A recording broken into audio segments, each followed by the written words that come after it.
Kalian pernah nggak sih merasa hidup ini seperti beban yang terus bertambah?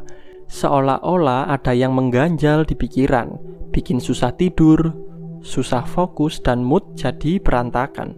Kalau pernah, berarti kalian sedang mengalami hutang stres. Ya, stres itu seperti hutang, kalau nggak segera dibayar, dia akan menumpuk. Dan lebih parah lagi, dia akan berbunga. Coba kita bayangkan sejenak, misalnya ada seorang karyawan yang tiap hari kerjanya numpuk. Awalnya dia masih bisa tahan, dia pikir nggak apa-apa, nanti juga selesai. Tapi ternyata kerjaan makin banyak, tekanan makin tinggi, dan akhirnya dia mulai susah tidur, mudah marah, dan gampang tersinggung. Atau seorang mahasiswa yang merasa tugas dan ujiannya nggak ada habisnya. Dia berpikir, nanti deh aku kerjain kalau udah ada mood. Tapi yang ada, tugas malah makin numpuk, akhirnya dikerjain buru-buru.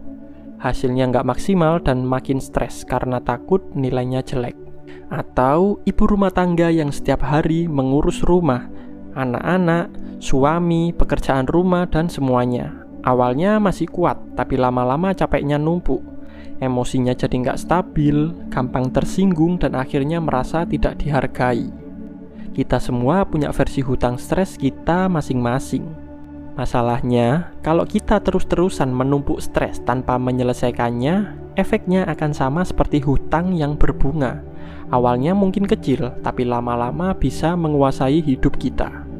Kalau hutang nggak dibayar, apa yang terjadi?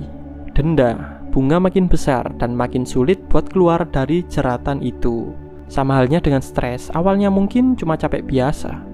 Tapi kalau dibiarin terus, bisa berkembang jadi insomnia, gangguan kecemasan, bahkan depresi. Nah, kalau stres seperti hutang, gimana cara bayarnya? Pertama, kenali sumbernya. Kita harus tahu dari mana asal stres itu. Apakah karena pekerjaan, keluarga, atau keuangan? Kedua, bayar pelan-pelan, jangan ditunda.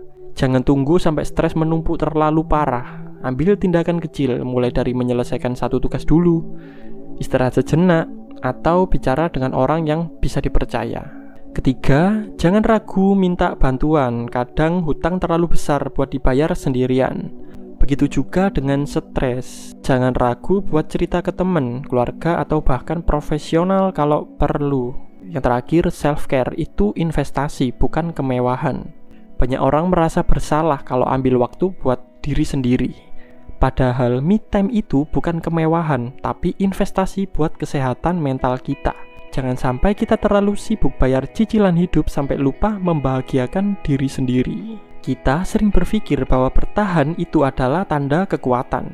Kita bangga kalau bisa melewati hari-hari penuh tekanan tanpa mengeluh. Kita anggap diri kita kuat kalau bisa terus berjalan meski terbebani. Tapi pertanyaannya, apa gunanya kuat kalau pada akhirnya kita hancur?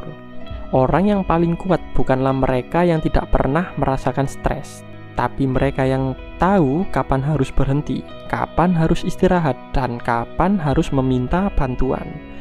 Bayangkan diri kalian seperti seorang pelari. Kalau kalian terus berlari tanpa henti, apa yang terjadi? Tubuh kalian akan kelelahan, nafas kalian akan habis, dan akhirnya kalian akan roboh di tengah jalan. Tapi kalau kalian tahu kapan harus berhenti sejenak, mengatur nafas, minum air, dan melanjutkan lagi, kalian bisa mencapai garis finish dengan lebih baik. Jadi berhenti sejenak bukan berarti menyerah. Istirahat bukan berarti lemah. Mengelola stres bukan berarti kita nggak kuat. Justru itu adalah bentuk keberanian untuk menjaga diri sendiri. Mulai sekarang, bayar hutang stres kalian sedikit demi sedikit. Jangan biarkan ia berbunga sampai akhirnya menenggelamkan kalian. Jangan bangga karena bisa menahan beban. Banggalah karena tahu kapan harus melepaskannya. Sebab beban yang tidak dilepaskan akan menjadi rantai yang mengikatmu seumur hidup. Jika video ini mengetuk pikiranmu, share ya.